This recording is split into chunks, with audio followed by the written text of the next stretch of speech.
Seguindo, questão número 35. Estamos pertinho aqui de acabar, viu, pessoal? Estamos pertinho de acabar essa parte especial, tá bem? Questão 35. A questão 35 é de direito administrativo, trata de processo administrativo e trata de processo administrativo disciplinar, tá bem, pessoal? Processo administrativo disciplinar.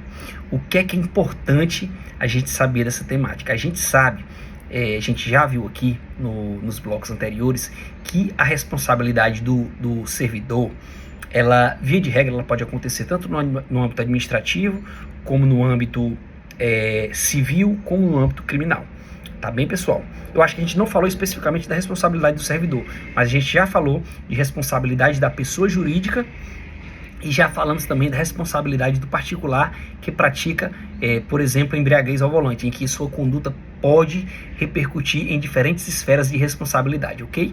Então, no caso aqui das esferas administrativa, civil e criminal, pessoal, o servidor público, ele igualmente se sujeita a essas três esferas de responsabilidade, ok? Então, pode ser que ele eventualmente cometa determinada infração que acarrete penalidade nessas três esferas, tá bem? Pode ser que acarrete só em uma, pode ser que acarrete só em outra, mas pode ser também que haja uma cumulatividade entre essas esferas, e a gente viu que essa cumulatividade entre as esferas, ela não gera o bis in idem chamado, que ela não gera o bis in idem. O bis in idem, ela só ocorre dentro de cada esfera se uma conduta, se para uma conduta houver mais de uma punição dentro de uma mesma esfera, tá bem, pessoal? Então, partindo disso, dessa independência das esferas, a gente sabe que o servidor público pode responder a diferentes demandas, ok? Em razão de uma conduta só. E aí, pessoal, o que é que acontece? Ela, via de regra, elas são independentes, tá bem? Só que existem duas situações, pessoal, que a responsabilidade penal, que a apuração penal, ela pode repercutir na apuração administrativa, tá bem, pessoal? Então a regra é a independência entre as esferas, tá bem? Só que existem duas situações em que a repercussão da esfera penal na esfera administrativa, tá bem? E quais situações são essas, pessoal? Eu sempre trago comigo o mnemônico NAIF, N-E-I-F, NAIF, ok? O que é o NAIF, pessoal? Primeiro caso, negativa de autoria. Segundo caso, inexistência do fato. Se o processo criminal, vejam bem que não é o contrário, se no processo criminal houver uma decisão que indique a negativa da autoria, que não foi a pessoa que praticou a infração, ou que indiquem que o fato não existiu, então necessariamente haverá repercussão na esfera administrativa para isentar de responsabilidade o servidor público, tá bem? Então, NAIF, N-A-I-F, negativa de autoria e inexistência do fato, tá bem, pessoal? Então, nessas duas circunstâncias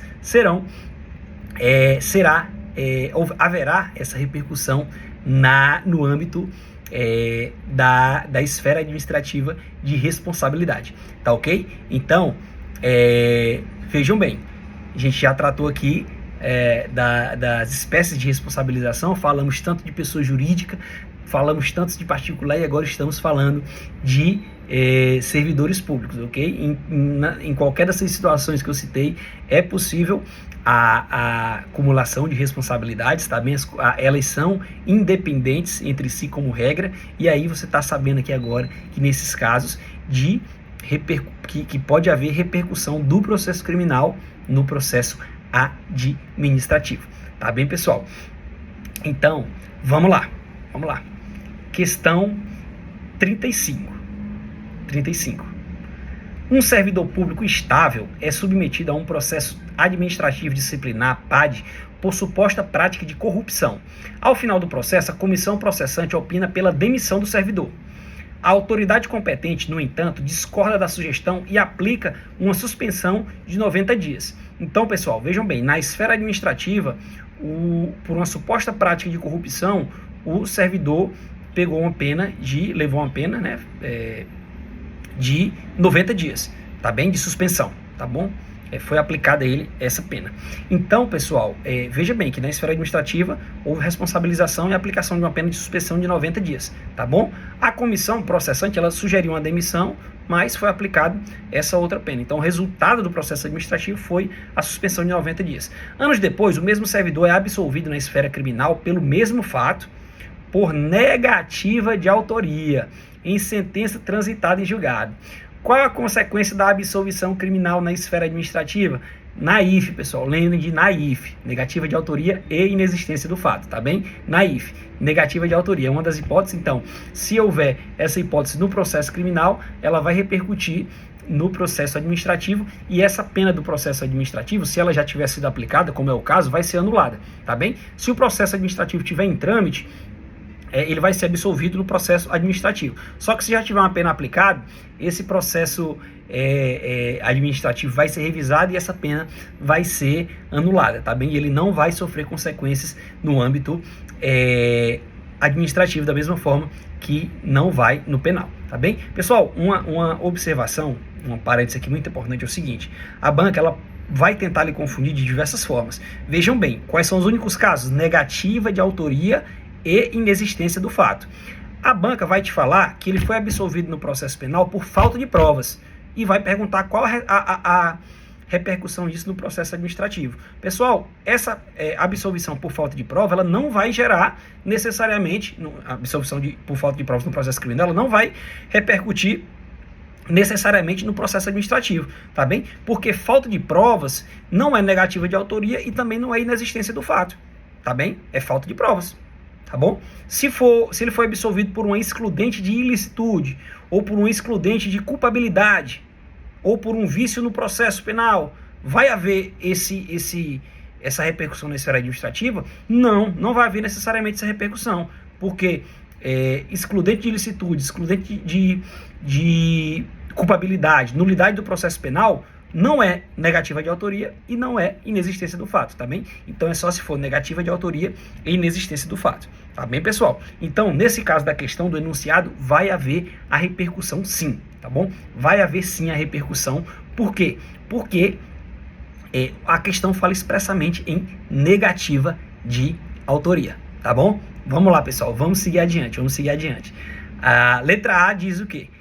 A pergunta da questão é: qual a consequência administrativa da absolvição criminal na esfera administrativa? Como foi por negativa de autoria, vai repercutir sim, vai causar a absolvição, tá bem? Vai causar, aliás, não vai causar a absolvição porque o processo já foi concluído. Se tivesse em curso, ele ia ser absolvido. Como o processo já foi concluído e aplicada a pena de suspensão, vai ser anulado tanto o processo como essa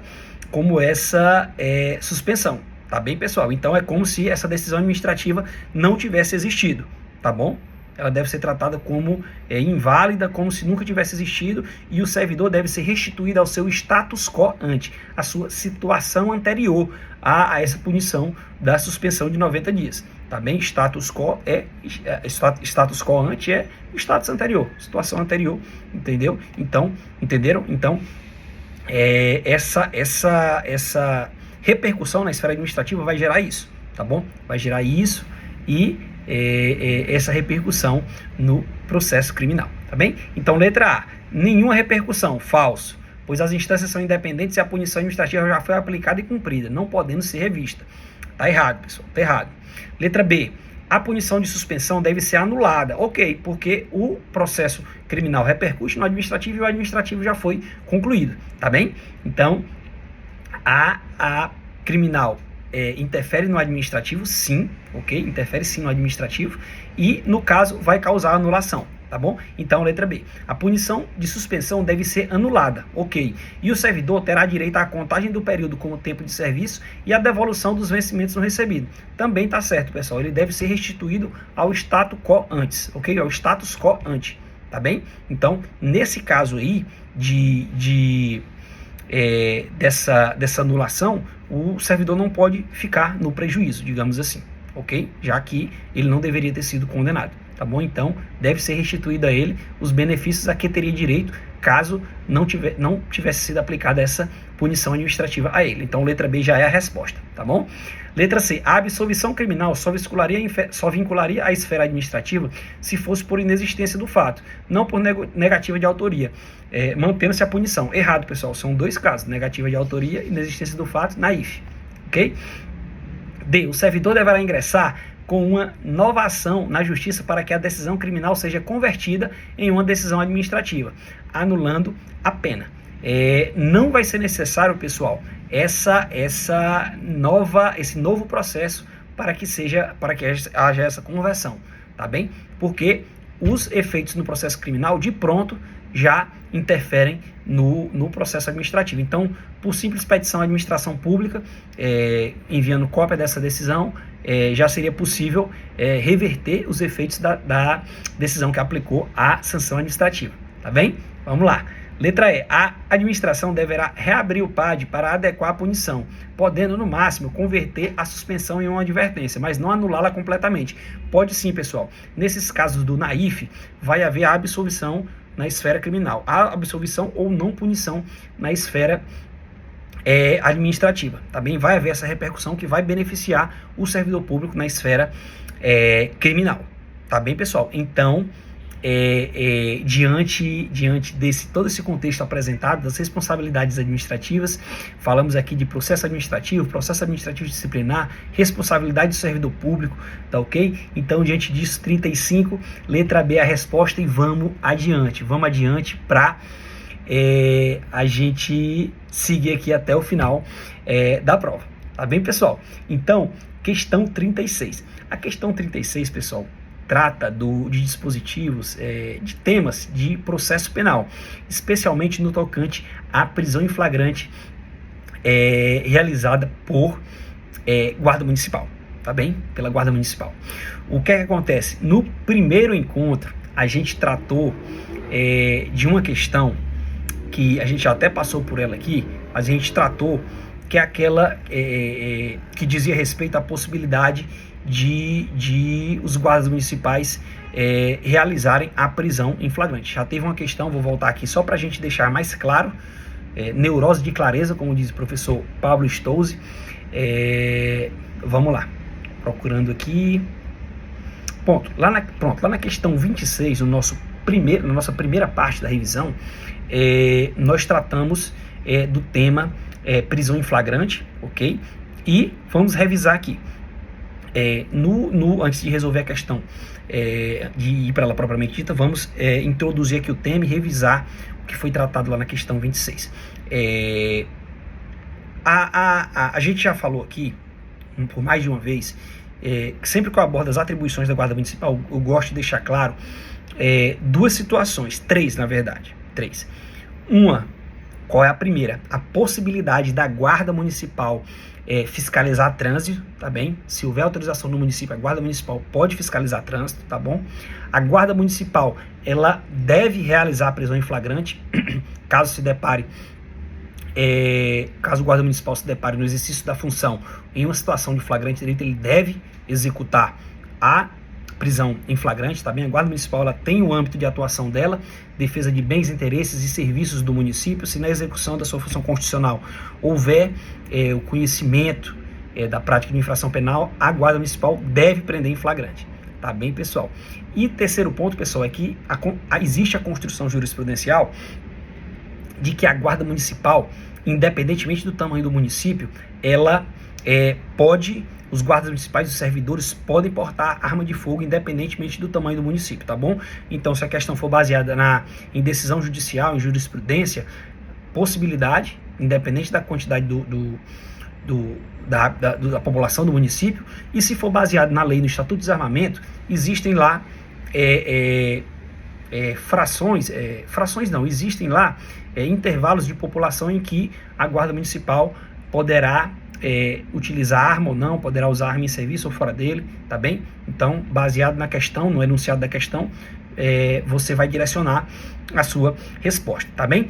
A questão aqui em resolução, ela trata exatamente da possibilidade de flagrante da Guarda Municipal, tá bem? A Guarda Municipal, pessoal, ele eu tô sendo aqui um pouquinho repetitivo, intencionalmente para reforçar o que já foi dito anteriormente. A Guarda Municipal, ela integra o sistema de segurança pública brasileiro. Ela está no artigo 144, em um parágrafo específico, lá da Constituição Federal, tá bem? Então, pessoal, apesar de não ser considerada polícia propriamente dita, por não estar em nenhum daqueles incisos iniciais do artigo 144, a Guarda Municipal, ela é sim uma força de segurança pública. Tá bem, pessoal? Ela é uma força, sim, de segurança pública. Então, como força de segurança pública, diante de um flagrante delito, ela deve haver a prisão em flagrante de quem esteja cometendo uma infração penal. Tá bem, pessoal? Nesse contexto, é importante a gente saber aqui do flagrante facultativo e do flagrante obrigatório. Tá bem? Do flagrante obrigatório. Pessoal, qualquer pessoa, qualquer pessoa, se tiver diante de um crime, ela pode realizar uma prisão em flagrante. Qualquer pessoa pode realizar a prisão em flagrante, ok? Se eu tiver aqui visualizando uma pessoa furtando aqui a casa do meu vizinho, eu posso lá capturar ele e levar para a delegacia, ou capturar ele e chamar, ligar para a polícia militar, para alguma força de segurança, para fazer a condução dele, tá bem? Por quê? Porque existe essa faculdade no Código de Processo Penal, é o chamado flagrante facultativo, em que qualquer do povo pode realizar a prisão em flagrante. Agora, eu estou vendo aqui o crime e não prendi a pessoa em flagrante. Estou errado? Tô não, pessoal, é facultativo, tá bom? Flagrante facultativo, qualquer do povo, tá bem? E já o flagrante obrigatório, pessoal, é aquele em que os agentes públicos de segurança pública, no exercício de suas funções, são obrigados a fazerem, ok? Eles são obrigados a realizarem essa prisão em flagrante quando se depararem com a prática de infrações criminais. Tá bem, pessoal? Infrações penais. Indo um pouquinho além, existe o flagrante facultativo e o flagrante obrigatório, que eu falei agora, ok? Vejam bem, a Guarda Municipal está dentro do sistema de segurança pública, então ela tem o dever de realizar a prisão em flagrante quando o exercício de suas atribuições constitucionais, tá bem? Vamos lá. Além dessa divisão entre facultativo e obrigatório, existe também, pessoal, a classificação do flagrante dentre outras possibilidades, em próprio, impróprio e presumido, tá bom? O flagrante próprio, o que é que diz o flagrante próprio? O flagrante próprio, pessoal, é aquele em que eu realizo a prisão do indivíduo quando ele está praticando a ação ou imediatamente logo depois, entendeu? Imediatamente logo em sequência eu já pratico, eu já faço essa captura, essa prisão dessa pessoa, tá bom? O flagrante impróprio, pessoal, ocorre quando existe uma perseguição, por isso toma conhecimento, começa a perseguir o indivíduo e sem solução de continuidade, sem parada de continuidade, sem exclusão da continuidade. Então a perseguição ela deve ser contínua. Em razão dessa perseguição, mesmo que não seja imediatamente logo após a infração penal, mas em razão dessa perseguição, o sujeito ele é preso, tá bem? O indivíduo é preso, tá bom? E o flagrante presumido é aquele que, após o crime, o indivíduo é encontrado com algum objeto que o faça presumir ser autor da infração, uma camisa manchada de sangue, uma faca, bem subtraídos, ok? Então, esse é o flagrante presumido. Falei aqui bem rapidamente dessas hipóteses de flagrante, porque a questão ela trata propriamente do flagrante facultativo e do obrigatório, tá bem? E dessa perspectiva constitucional da Guarda Municipal. Essas outras modalidades de flagrante foi um adicional para a gente contextualizar melhor e ampliar o leque de conhecimento, tá bem, pessoal? Então, não esqueçam desses diferentes tipos de flagrante, tá bem? E também, só para encerrar, existe também, pessoal, o que é chamado flagrante preparado, que é o único ilícito. Dentre todos esses que eu falei, é o único ilícito, tá bom? Em que o agente público ou particular, ele de alguma forma forja uma cena de crime, um objeto, para vincular essa pessoa a uma hipotética infração penal e com isso fazer com que ele seja preso, ok? Então, esse flagrante, ele é vedado, ele é ilícito, tá bom? Então, vejam bem, falamos aqui de flagrante obrigatório, flagrante facultativo, flagrante próprio, flagrante impróprio, flagrante presumido, flagrante forjado, provocado, que é esse último, de todos esses, só esse último que é ilícito, tá bem, pessoal? Os outros, todos os outros são lícitos, mas desde que observadas as respectivas características de cada um, tá bem? Por exemplo, no impróprio, não deve haver a solução de continuidade, tem que ser contínuo a perseguição, tá bem? Independentemente de quanto tempo dure, tá bem? Esqueçam, pessoal, esqueçam a questão das 24 horas, tá bem? Não precisa, esse intervalo de 24 horas para ocorrer a prisão em flagrante, ele não existe, tá bom? Ele não existe. Então não é dentro das 24 horas que eu posso prender em flagrante, não. Pode ser a qualquer tempo, pode ser até dias, pode ser até semanas, mas desde que haja essa perseguição e não haja solução de continuidade, tá bom? Então, feita essa introdução, vamos lá para a resposta da questão. Pessoal, questão número 36. Um guarda municipal, durante seu patrulhamento regular em via pública adjacente a uma escola municipal, percebe uma discussão acalorada entre dois motoristas após uma pequena colisão de trânsito. Um dos motoristas, visivelmente alterado, saca uma arma de fogo e ameaça o outro. O guarda municipal intervém, dá voz de prisão ao indivíduo armado e o conduz à delegacia de polícia.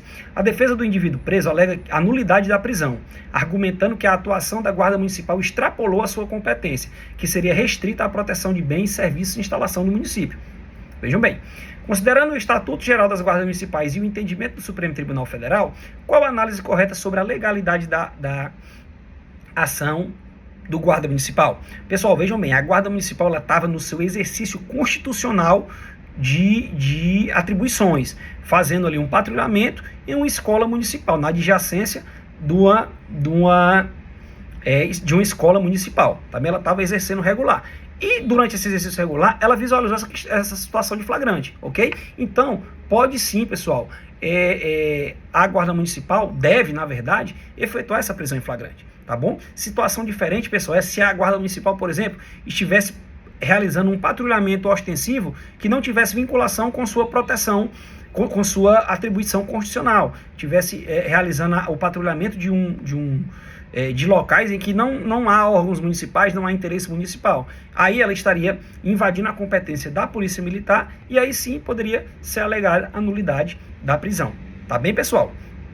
Se tivessem, por exemplo, disfarçados, investigando as causas de um homicídio, por exemplo, e aí prendesse uma pessoa em flagrante, também poderia ser questionada a legalidade, porque ela não estava nas suas atribuições. Mas, estando nas suas atribuições regulares, deve realizar a prisão em flagrante. Tá bem? Letra A. A prisão é ilegal, pois a competência das guardas municipais é taxativa e não inclui a repressão de crimes que ocorram no interior de edifícios ou instalações municipais, devendo o guarda ter apenas acionado a Polícia Militar. Errado. Guarda municipal é instituição integrante do sistema de segurança pública. Entendeu? Entenderam? Dever. Ela tem um dever flagrante obrigatório, tá bom? De prender quando no exercício regular de suas atribuições. A prisão é legal apenas porque o fato ocorreu nas proximidades de uma escola municipal, bem público que atrai a competência da guarda municipal. Se o mesmo ocorresse em uma rua qualquer, a prisão seria ilegal. Tá errado, pessoal. A prisão ela poderia ser em qualquer outra rua, não necessariamente próximo ao bem público, mas desde que a guarda estivesse, quando nesse outro local, no exercício regular das suas atividades. A guarda municipal, por exemplo, ela pode proteger algum serviço municipal e, para tanto, patrulhar uma rodovia, ok? Uma rodovia estadual ou uma rodovia federal, ok? Não tem problema. Se nesse caso, ela mesmo estando aqui numa rodovia do Estado ou da União, mas se ela estivesse protegendo um bem municipal, ela pode sim realizar prisões em flagrante, tá ok? Vamos lá. Letra C, a prisão é parcialmente legal. É boa essa aí, viu? Não existe, pessoal. Ou é legal ou é ilegal, tá bom? Não existe parcialmente legal, não.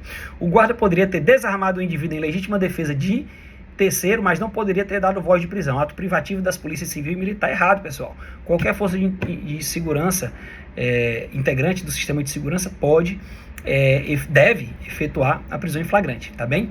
Letra D, a prisão é ilegal, pois a atuação das guardas municipais em matéria de segurança pública depende de convênio específico com a Secretaria de Segurança Pública do Estado, que não foi mencionado no caso. Errado, pessoal. A competência da Guarda Municipal, ela é extraída do próprio texto constitucional, tá bom? Não precisa desse convênio, não, para realizar suas funções regularmente. Letra E, que por exclusão já vai ser a resposta da questão.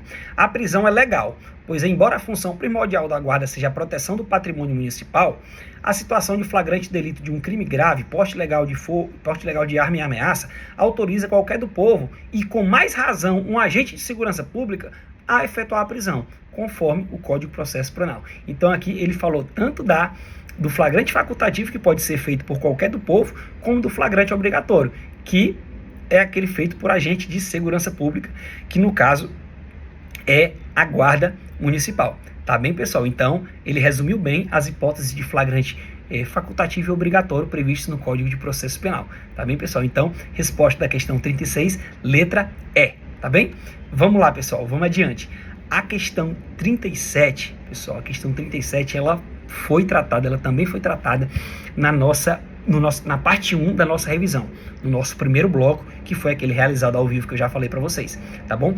Então, eu vou trazer aqui os principais aspectos dela para que você consiga resolver ela de forma tranquila, de forma plena, chegue à resposta correta, tá bem, pessoal?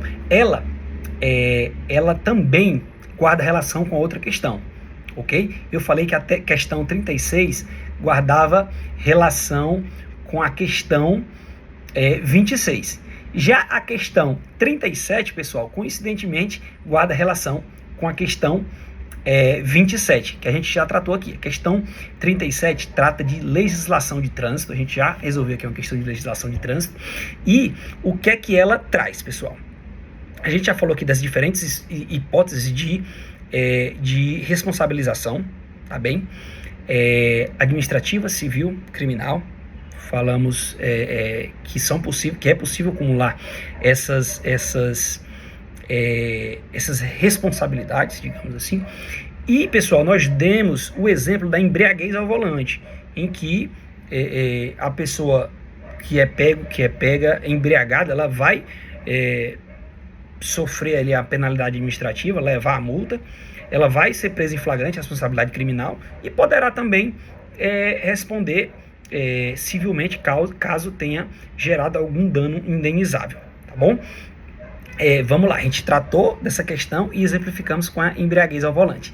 Agora, nessa questão, a gente vai tratar novamente de embriaguez ao volante e vamos aqui falar de uma situação bem interessante, que é a questão da possibilidade de punição da recusa.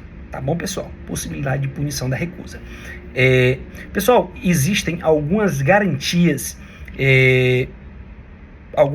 no sistema processual brasileiro. Dentre elas é a impossibilidade, a vedação de você impor a uma pessoa que ela produza prova contra si mesma, tá bem? Então, uma pessoa ela não pode ser obrigada a produzir prova contra si mesma. Se for voluntariamente, se ela quiser se submeter a algum exame de forma voluntária, né, algum exame que dependa da ação dela de forma voluntária, não tem problema, mas ela não pode ser obrigada a eventualmente produzir uma prova contra si mesma, tá bom? Então, pessoal, o que é que acontece? Existem também outros institutos fazendo aqui uma contextualização.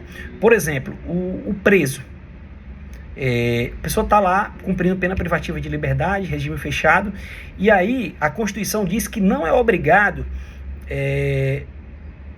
que não é possível, na verdade, a punição com penas de caráter de trabalho forçado, tá bem? Não é possível pena de caráter de trabalho forçado, tá bom? Não é possível. Só que lá na Lei de Execução Penal existe o dever de trabalho do preso, Então, pessoal, como é que a gente resolve tanto essa situação da embriaguez ao volante, especificamente do etilômetro, e dessa questão, fazendo um paralelo, dessa questão do preso, ok? Eu estou aqui com diversos sinais de embriaguez, ok? Diversos sinais de embriaguez. A pessoa leva ali o bafômetro para você e você se recusa, tá bem? Você se recusa a fazer o teste, tá bem? E aí, você se recusou, você vai ser liberado, mesmo estando caído? Não, pessoal, não. Primeiro porque não é necessária, obrigatória a realização do etilômetro. Se houver outros sinais característicos, fala arrastada, desequilíbrio, por exemplo, a pessoa pode ser autuada. Pode ser presa, inclusive, se tiver esses outros sinais. Tá bem, pessoal? O etilômetro é uma forma ali de reforçar a materialização da conduta, a materialidade, mas ele não é indispensável. Tá bem, pessoal? Então, vamos lá. Voltando aqui à questão. Eu tô aqui bêbado e tem aqui o etilômetro que é facultado eu fazer. Se eu fizer esse teste de etilômetro, eu vou levar uma multa, porque eu sei que eu tô bêbado. Então, eu não vou fazer o teste de etilômetro. E aí, vou ficar sem multa? É igual a questão do preso, pessoal. Igual não. Um raciocínio semelhante. Eu tô no presídio, eu tenho o dever de trabalho, o dever de trabalhar, só que eu não vou trabalhar não, porque é proibido trabalho forçado. E aí? Vai ficar sem trabalhar? Vai ficar sem nenhum tipo de consequência? Veja bem, pessoal. Nesses casos, como em muitos outros, o poder público ele se utiliza de meios indiretos de coerção, tá bem? Para que nesse tipo de situação não fique um vácuo e a pessoa fique sem ser responsabilizada, tá bem? Existem meios indiretos de coerção, tá bem?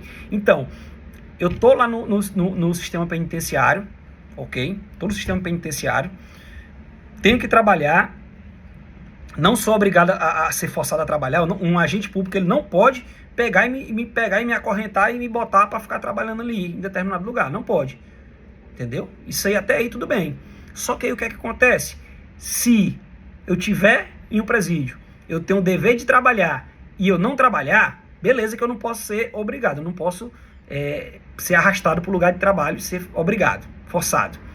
Mas aí, pessoal, eu vou, com essa conduta, eu vou praticar uma falta grave. E essa falta grave vai repercutir na minha situação prisional, vai agravar minha situação prisional, ok? Então, para não existir esse vácuo, o legislativo ele criou esse meio indireto de coerção, que vai não? Tá bom, porque você vai pegar uma falta grave, tá bem? Então, levando aqui para a parte da infração de trânsito, beleza, eu tô aqui bêbado, me recusei. Vou ficar sem multa? Não. Por quê? Porque lá no Código de Trânsito Brasileiro tem a infração de dirigir embriagado, mas tem também a infração de se recusar a ser submetido ao teste de etilômetro, a ser submetido a exame que possa constatar a embriaguez. Tá bem, pessoal? Então, os meios indiretos de coerção são punições. Eu não vou te forçar diretamente, mas eu tenho instrumentos para que indiretamente você pratique o ato. Caso não pratique, vai ser penalizado. Tá bem, pessoal? E aí, a questão ela trata exatamente disso, tá bom? Da possibilidade da recusa do teste de etilômetro, ok? E se essa recusa vai ser punível ou não, tá bom? Veja bem, as esferas administrativa, civil e criminal, elas são independentes entre si, tá bem? Só que no caso aí da autuação de trânsito, na esfera administrativa, existem duas situações. Eu não vou poder pegar a mesma multa, essas duas multas, eu não vou praticar essas duas infrações ao mesmo tempo, em razão de uma conduta só. Lembre-se que aplica-se o nebis in idem dentro da mesma esfera. Então, eu pratiquei uma conduta só, então uma dessas duas multas eu vou levar. Ou eu vou levar a multa de embriaguez ao volante, caso seja confirmado minha embriaguez, ou eu vou levar a multa, né, vou ser penalizado, falando aqui de um modo mais coloquial, ou vou ser penalizado pela minha recusa, tá ok? Então, vamos lá. Questão 37. Durante uma blitz de fiscalização da lei seca, um motorista é parado por um agente de trânsito. O condutor não apresenta sinais notórios de alteração da capacidade psicomotora, como fala arrastada ou do etílico, veste desalinhada ou desequilíbrio. Ele aparentemente está ok. Ao ser solicitado realizar o teste do bafômetro, o motorista se recusa. Diante da recusa e sem necessidade de outras provas, o agente de trânsito lavra uma auto-infração com base no artigo 165A do CTB. abre aspas, recusar-se a ser submetido a teste, exame clínico, perícia ou outro procedimento que permita certificar a influência de álcool ou outra substância psicoativa. Considerando a legislação de trânsito e a jurisprudência consolidada dos tribunais superiores, qual é a análise jurídica correta sobre a conduta do agente e as consequências para o motorista? Pessoal, a recusa também é punível, tá bem, pessoal? Mesmo eu não estando apresentando sinais, eu posso estar sim embriagado e não estar apresentando sinais, ok? E aí, eu vou me recusar e vou ser beneficiado com isso? Não. O agente não vai te obrigar, não vai colocar a tua boca e mandar tu soprar aqui no etilômetro, não. Te forçar, não. Você pode sim recusar, só que a tua recusa tem consequência também, tá bom? Então, em resumo, é isso, tá bem? Fiz o paralelo com o preso, mas é isso. A recusa do preso em trabalhar vai ter consequência. Tu não pode ser forçado, mas vai ter consequência sim, tá bom? Letra A. A autuação de trânsito é ilegal, pois a recusa por si só não é suficiente para a punição. É sim. A alternativa está errada. Já aí já está errada. O agente deveria ter comprovado a alteração da capacidade psicomotora por outros meios admitidos em direito, como um vídeo ou um rol de testemunhas, para então aplicar a penalidade. Pessoal, isso aí seria necessário no âmbito criminal. No âmbito criminal, mesmo se ele se recusar a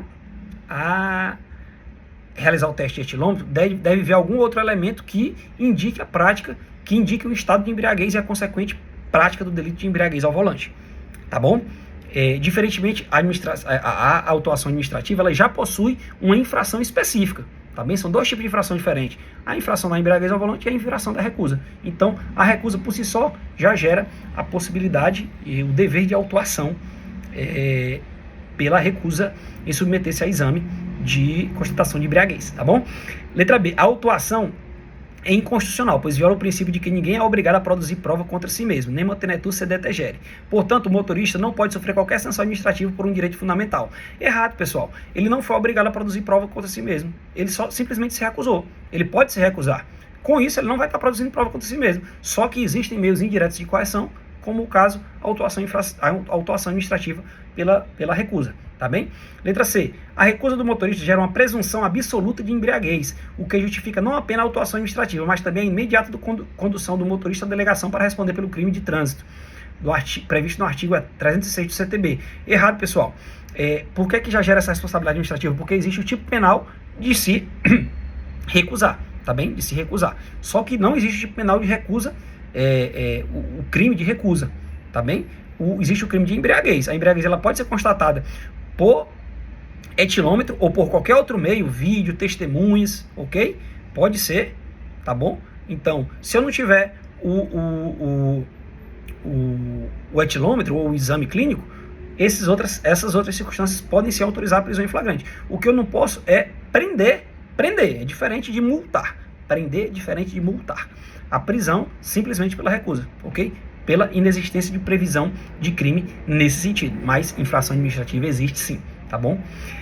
Letra D. A autuação é legal, pois a infração descrita no artigo 165A é de mera conduta, sendo autônoma e se consumando com a simples recusa. As penalidades administrativas são a mesma da embriaguez ao volante, mas tal conduta, isoladamente, não configura o crime de trânsito. Pessoal, essa é a resposta correta, tá bem, pessoal? Perdão. A recusa, ela até pode gerar a prisão, só que se ela estiver acompanhada de outros elementos, como fala arrastada, com algum outro elemento visível. Tá bem, pessoal? Vejam bem a diferença de autuação, diferença de possibilidade de punição dos servidores nas diferentes esferas, ok? Possibilidade de cumulação delas, tá bom? Possibilidade de ser aplicadas isoladamente, ou, que é o caso da questão, porque ele só se recusou e não tinha outro sinal, e possibilidade de ser aplicada cumulativamente, caso, por exemplo, se ele tivesse recusado e apresentasse os sinais, tá bom, pessoal?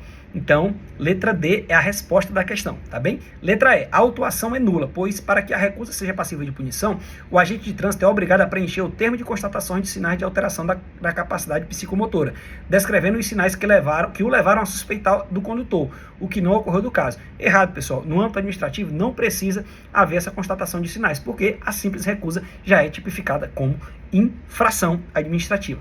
Tá bem, pessoal? Aqui, para encerrar essa nossa parte 4 da nossa revisão para a Guarda Civil Municipal de Caxias, eu trato aqui das 3 últimas questões da parte de legislação específica, tá bom? Esses nossos 4 blocos, as nossas 4 partes, pessoal, elas visavam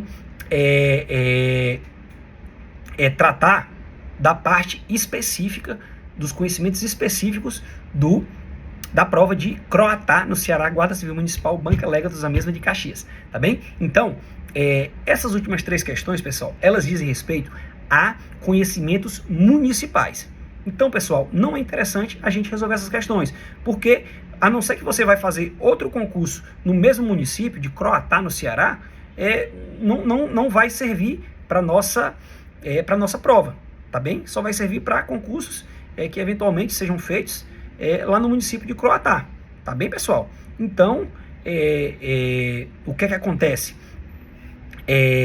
Nesse sentido, nesse contexto, essas 3 últimas questões, eu vou falar apenas a temática delas e vou indicar para vocês o que é que vocês devem atentar para os conhecimentos específicos do município de Caxias, tá bem? Pessoal, a questão 38, ela fala da origem do município, então você já pode ir fazendo um paralelo. Eu não vou precisar resolver essa questão 38, mas ela cobrou a origem do município de Croatá, então vou pesquisar, vou estudar a origem do município de Caxias, tá bom? Idade do município, a origem, ok? Como que o município se estabeleceu, em que contexto ele se estabeleceu, tá bom?